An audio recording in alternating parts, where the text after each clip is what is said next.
So something you may or may not know about our family. My wife, Jamie, she grew up in northern Wisconsin, way up north of Green Bay.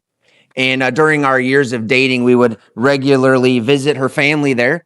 One of her grandparents that lived there was her grandpa Bieber. He served in World War II, and this picture is him getting to visit the World War II memorial before he passed. Grandpa Bieber had a large garden where he farmed and would have a roadside stand sitting right in front of his house where people could come and buy vegetables and all kinds of produce.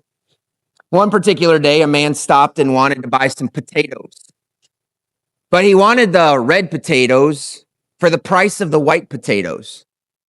And they started haggling back and forth about the price of potatoes until Grandpa looked at the man and said, "Stop being so cheap. You sound like a Jew." To which the man didn't say a word. He just simply began to roll up his sleeve to show that on his forearm was a tattooed number from the time he, as a Jew, had spent in a German concentration camp. Now, that would happen to me. I don't know, I would have slid under a rock, That didn't faze Grandpa. Grandpa just looked at him and said, "What camp were you in?" And the man said, "Buchenwald." And this is a picture of the Buchenwald concentration camp in Germany. Grandpa looked at him and said, "Do you remember the day that camp was liberated?" And he's like, I do. He said, "Do you remember a tank driving over a fence and knocking out 3 guardhouses?" And the man said, "I do." He said, "Do you remember a truck driving in behind that tank filled with U.S. soldiers?" The man said, I do. And Grandpa looked at him and said, "I was driving that truck." To which this man threw himself into Grandpa and put his arms around him and began crying and weeping and shouting or saying over and over, "My liberator, my liberator, my liberator." The local newspaper later wrote an article about this incredible roadside meeting between a former concentration camp prisoner and one of the soldiers who had helped set him free. Even as I tell that story, I still get chills every time I tell that story, no matter how many times I've shared that. It moves me every time. It had been decades since that prisoner had been set free, and yet the way he celebrated with Grandpa, it showed that he had never forgotten what he had been saved from. And when he stood face to face with the man who had helped to set him free, suddenly the price of potatoes that mattered just moments ago didn't matter at all. Because he was standing in front of someone who had given him back his life. I recently heard a pastor say this, and I'm summarizing it, but it was around this lines. I couldn't remember who said it, but so one of the great dangers for Christians is that we can know we've been saved while forgetting what we were saved from and what it cost to set us free. Bless you. It's a danger because when we forget what we've been rescued from, we eventually lose our wonder at the one who rescued us and the price he paid for our freedom. Which is why, as Israel, who were God's covenant people of the Old Testament, as Israel was about to be freed from their slavery from Egypt, Yahweh gave them a meal to sit down and eat every year where they would share their story. They would celebrate their freedom, rehearse their rescue, and renew the worship of their rescuer. Because Yahweh didn't just want his people delivered. He wanted his people to remember their deliverer. And if you know the story, and I realize some of you may not, but if you know the story, Israel's ultimate rescue from Egypt came through the last of the 10 plagues. It brought either judgment or salvation to every home in Egypt. And just one small quick note. I want you to keep this in the back of your mind. We call them the 10 plagues. The Bible calls them the 10 strikes of Yahweh's hand. That's an important detail for later. They're not plagues. Although it was a plague that came, it was a strike, the 10 strikes of Yahweh's hand. But this 10th strike, the life of every firstborn was at risk unless that home killed a spotless lamb and took the blood of that lamb and applied it to its doorpost. And what Yahweh said was, if I see the blood, I will pass over you. And it was on this final night when Israel was finally released from their bondage to Egypt. And yet, if you read all the instructions about what's supposed to happen when this blood is applied, the primary purpose, the primary text is going to tell you that Yahweh was preparing them for this Passover meal. Most of the verses tell how to take Passover. And every year at Passover, children who never saw the land of Egypt and who never lived as slaves were taught the story of their people. We were slaves, but Yahweh rescued us. The blood of the lamb spared us, and Yahweh brought us out. There's a reason for that, because rehearsing our story of rescue is meant to renew our worship of our rescuer. Okay, all of that is important as we turn our attention to these verses in Mark chapter 14. Because what we commonly call the Last Supper is actually Jesus and his disciples sitting down to the Passover meal. And Jesus, as the host, would be the one sharing of the rescue brought to Israel by Yahweh. Mark doesn't include much at all about the actual Passover itself. Mark kind of picks things up as the Passover comes to a close, but what he does share is very staggering to someone who knows what should happen. Most of us don't really understand everything that would take place at a Jewish Passover meal. So let me give you just one little insight. When Jesus picks up some bread and wine and says, "This is my body and this is my blood," which most of us would be familiar with, he's not just randomly grabbing some bread or some wine off the table. It was both of those occurred at very meaningful moments of the meal. And if you were here last week, I mentioned on Family Sunday, we're going to have a table or two up here, and we're going to kind of talk through what a Passover meal looks like. We're not doing that today. We're just going to try to give you a glimpse. But here's something to understand. At some point near the beginning of the meal, the host would take this little pouch of 3 matzah crackers, Passover, unleavened bread. He would take the middle one out and would break it and would wrap it in its own cloth. This bread would be used throughout the Passover meal. This other piece would be set aside for the end of the meal.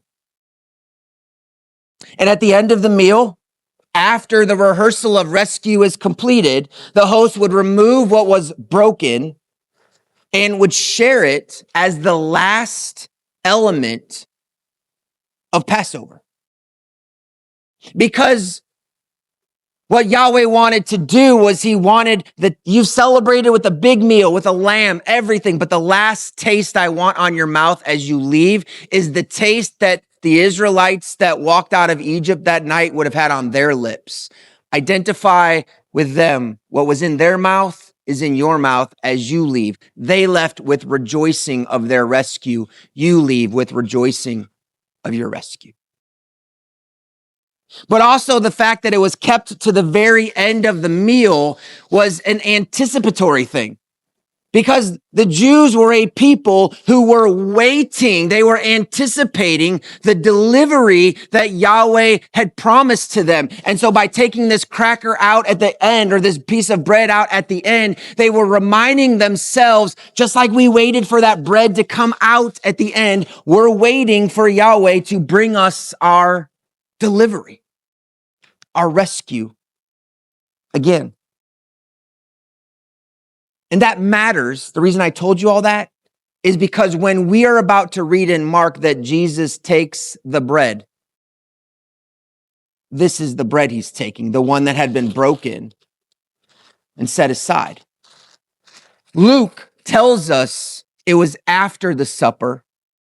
Mark's words don't give us quite that defining moment, but we understand it's as they've already been eating. Luke tells us after supper. Mark, if you look at verse 22, writes this. Mark 14, verse 22. While they were eating, Jesus took bread, and when he had given thanks, he broke it and gave it to his disciples, saying, "Take, eat. This is my body." Let's just pause here. So we know already the bread that Jesus picks up, but how about this blessing? You know, when we sometimes ask someone to come up and close in a prayer at the end of the service, someone's going to pray their own words. That's not what would take place at a Passover meal. Every prayer that is lifted is a specific blessing that every host of every Passover every year would share. It's the same thing. And this is what it looks like in Hebrew. And what it says in English, or if we transliterate it, it says, "Blessed are you, Yahweh, our God, King of the universe, who brings forth bread from the earth." Now, it talks about bread because as the Passover closes, a feast is about to start. Passover ends, the Feast of Unleavened Bread begins. So that's a little bit of why this prayer is the way it is. But the disciples would have heard this specific blessing at this specific time when this bread was raised at the end of every Passover they would have participated in. But then Jesus adds some words that they had never heard before. So think of the imagery before we talk a little bit more about what Jesus said. That piece of bread that Jesus was holding, it had been separated from the other two, broken, wrapped in a cloth and set aside. Now it's brought back out. Jesus takes it, offers a blessing,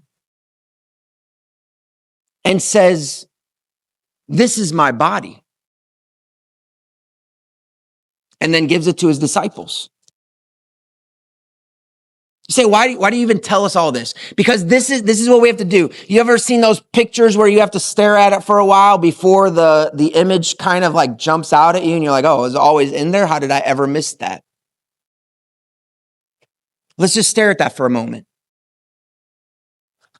Earlier in his ministry, Jesus said, "I am the bread of life."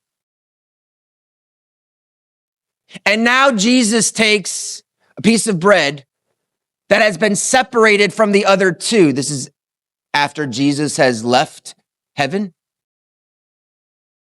And just before Jesus will cry out from the cross, my God, why have you forsaken?" Experiencing a separation. His body will be broken, wrapped, and set into a tomb, only to return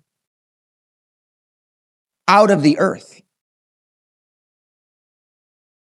So without me rehearsing anything, let me just show you what those disciples would have witnessed that evening and see if this moves your heart at all as Jesus takes the bread. "Blessed are you, Yahweh, Our God, King of the universe, who brings forth bread from the earth. This is my body. Now, the disciples would not understand that. And how could they? It would only be after the cross where they would be able to look back and recognize, oh, this rescue that Jesus was bringing. He was sharing it with us right there. But they wouldn't get it yet. And Jesus knows that. So he reaches for the cup. And again, the order of Passover is very, very important for us to understand. And again, many of you would not know this, and that's completely fine. I did not know this until I began to study it. Traditionally, there are 4 times that the cup at Passover is raised, and it follows the text of Exodus chapter number 6. The first time the cup is raised, it's the cup of blessing as the people celebrate Yahweh has chose us. He's chosen us to bring us out. The second was the cup of suffering as Yahweh freed them from their bondage. The third was the cup of redemption that Yahweh himself acted to bring us redemption, his 10 strikes of his hand. And the fourth was the cup of praise, that Yahweh would take them as his own and dwell with them. The cup that Jesus raised after taking this bread, the cup that Jesus raised would have been the third cup, the cup of redemption. So keep that in mind as we read Mark 14, verse 23. It says, then he took a cup, and when he had given thanks, he gave it to them, and they all drank from it. This is my blood of the covenant, which is poured out for many, he said to them. Now, you and I have heard these words of Jesus so many times, they don't really move us. And I'm not saying that we're indifferent. I'm just saying we've heard it, right? But think back to the first time these words were uttered. These Jewish disciples heard Jesus going off script. Like this isn't what's said at Passover. And Jesus, in these words, he takes 2 very important passages to the story of Israel, and he quotes them together. See, when Jesus said, this is my blood of the covenant, he was quoting directly from Exodus chapter number 24, which after the Passover night, Yahweh would lead his people across the Red Sea and to the base of Mount Sinai, where they would receive the words of a covenant where Yahweh said, I will be your God. You will be my people. This is a husband and a bride. This is marriage. This is a vow. Are you willing to take this vow with me? And when Moses read the vows or the words of the covenant to the people, they said, we will do all that Yahweh has said. And when they said that, Moses took blood from a sacrifice and he sprinkled some on the altar representing Yahweh, and he took some blood and he began to sprinkle it on the people. And as he did, he said, this is the blood of the covenant which Yahweh has made with you.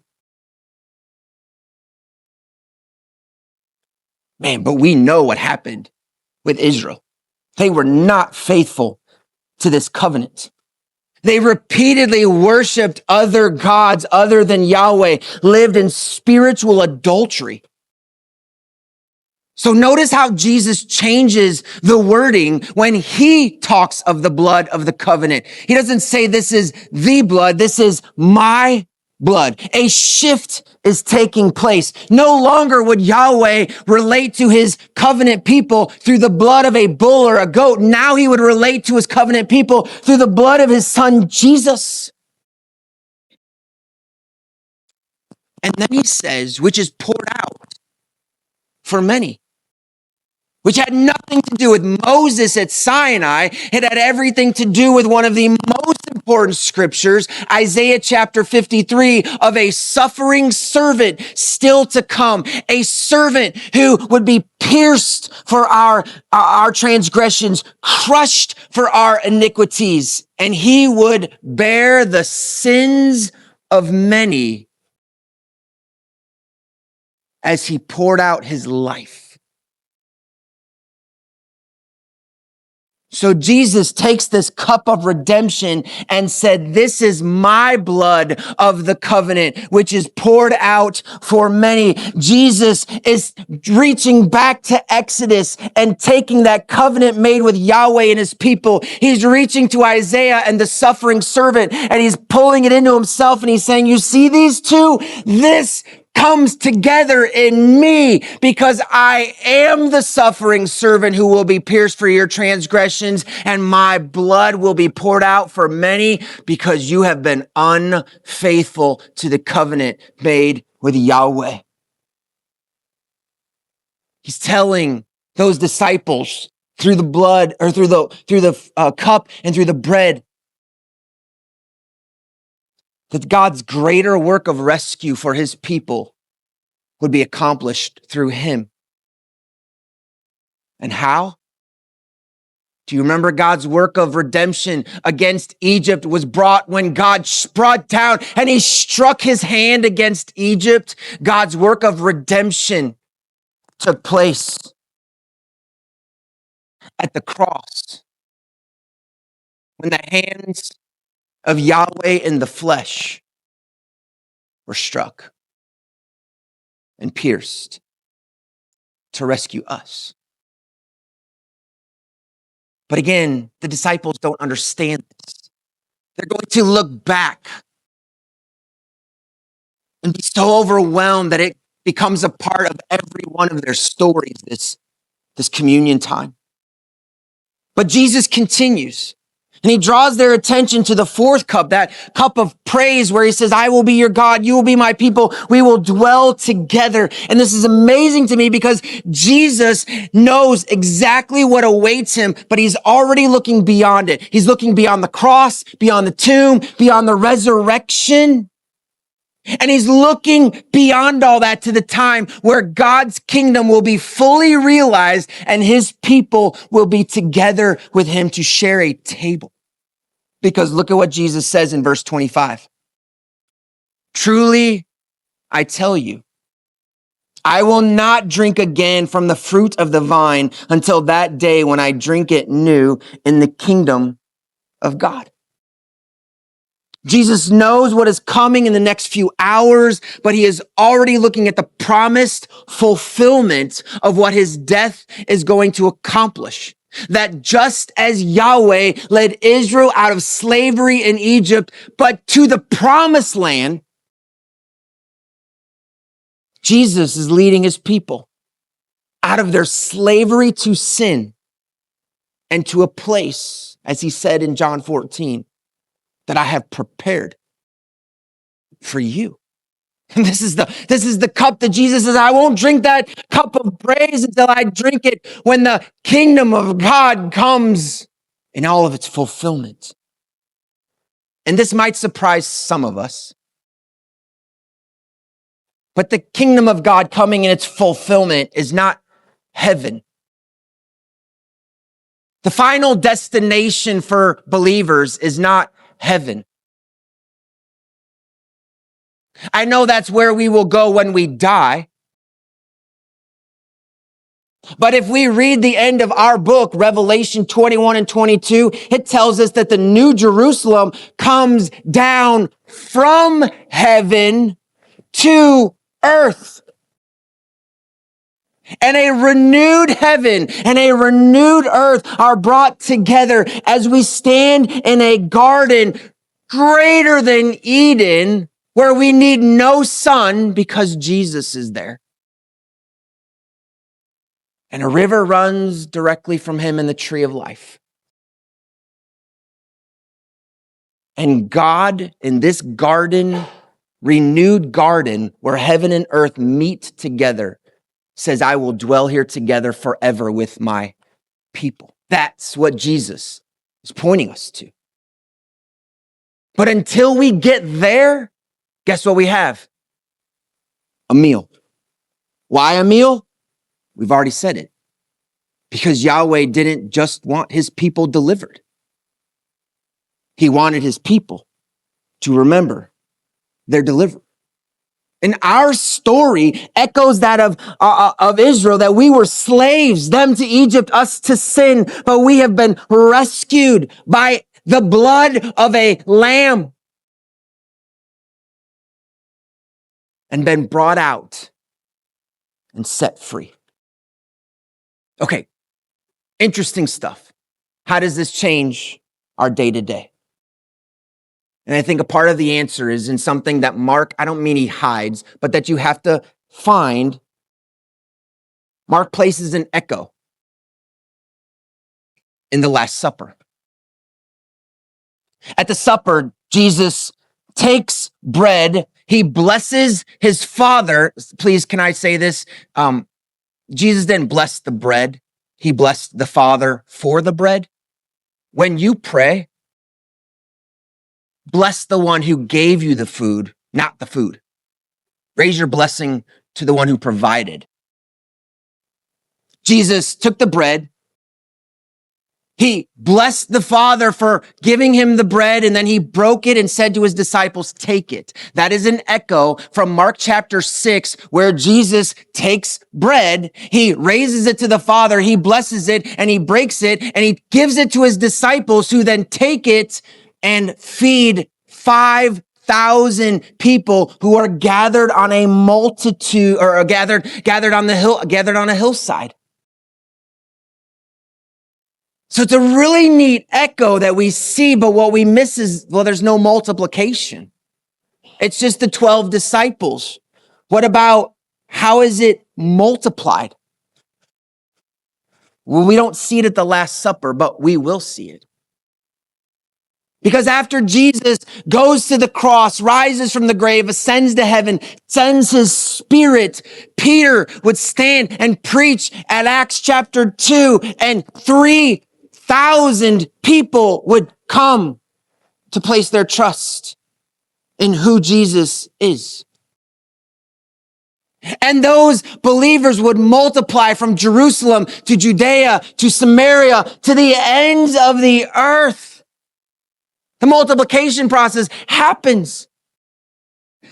But it leads to this important question for us today. We know the bread and the cup point to his death. But what if taking the bread and the cup is about more than simply remembering what Jesus did for us? What if taking the bread and the cup is also meant to remind us of what following Jesus actually looks like? Dying to ourselves. Right? Paul would later write, I have been crucified with Christ. I no longer live. He now lives in me. When we come to Jesus and truly choose to follow him, our old lives must die. It's what we see pictured whenever we have the baptism tank out. That we are, as Romans 6 says, buried with Christ in the likeness of his death and raised to walk in a new life. I've heard someone say, I don't remember who it is, but I love it. Baptism is attending your own funeral. You're there when you get put under, but then you're raised to new life. And if that's true, if that is true, then Jesus never intended for his followers to take the bread and the cup to celebrate his sacrifice, but then to simply go back to living for ourselves. You see, the bread and the cup remind us that following Jesus means remembering the life he gave for us and offering our lives to him in response. Right? And this is where it starts to get personal. right? Because remember that man who stood at the vegetable stand with grandpa? The moment his eyes recognized his liberator was standing in front of him, what mattered so much earlier, they'd bicker over a few dollars of a potato, didn't matter at all. He was standing in front of someone who had given him his life back, and that changed everything. And I wonder how many things we hold so tightly today that actually are pretty small. But they're big to us because it's been a while since we have taken our eyes to remember who our liberator was and what we have been saved from and what it cost him to bring us that salvation. Would the comfort we all seek be something we hold to? The money that we desperately say, this is mine, mine, mine.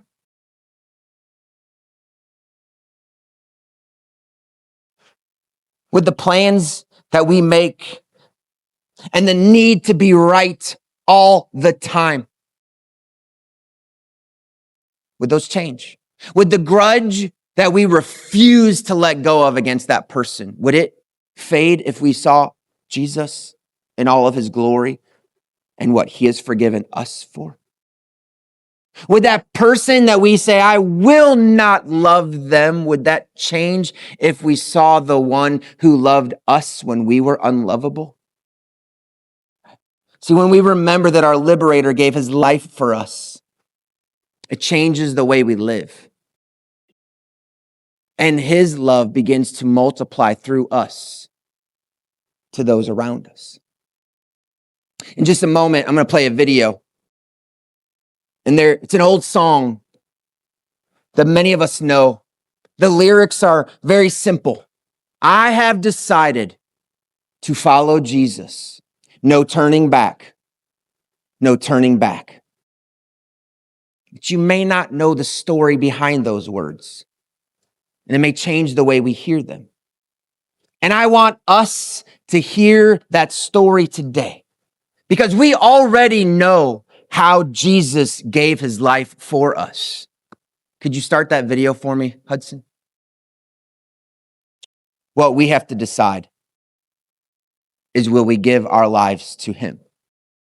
The story of I have decided to follow Jesus was started when there was a family in a small village in India that came to this saving knowledge of Jesus Christ. And the village was very unhappy with it. The chief was very unhappy. And so he brought this family into the village square and said to the man, your family must renounce their faith in Jesus, or I will kill your children. And from what we've been told, the man began to sing a small little hymn that we know well today. I have decided to follow Jesus. No turning back. No turning back. And he watched as his own children were murdered in that town square. They brought his wife and said, renounce your faith or we will kill your wife.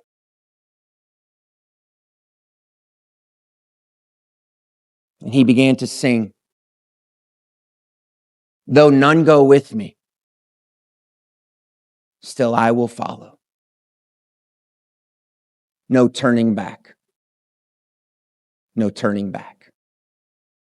And they took the life of his wife. And the chief gave him one more chance to renounce that faith and said, if you don't, I will kill you. And with his voice, he raised, I have decided to follow Jesus. No turning back. No turning back. The world behind me, the cross before me. I have decided No turning back. And with that, his life was taken. And yet, in that village square, that the blood that was spilled by those martyrs, something amazing happened. Within a few months, what that village chief witnessed softened his heart so much to the point that that village chief gave his life to Jesus because of what he witnessed by that family. And the village chief turned to his family and his village. His family got saved. And then that village began to turn to Jesus, and they would go out from their villages in many villages in India. And what they say today is that the majority of Christians today that were reached in India, it started by one man saying, I have decided to follow Jesus. No turning back. No turning back. And I have that same question for you today. You've taken the bread and the cup before, I'm sure. Has it changed the way you live?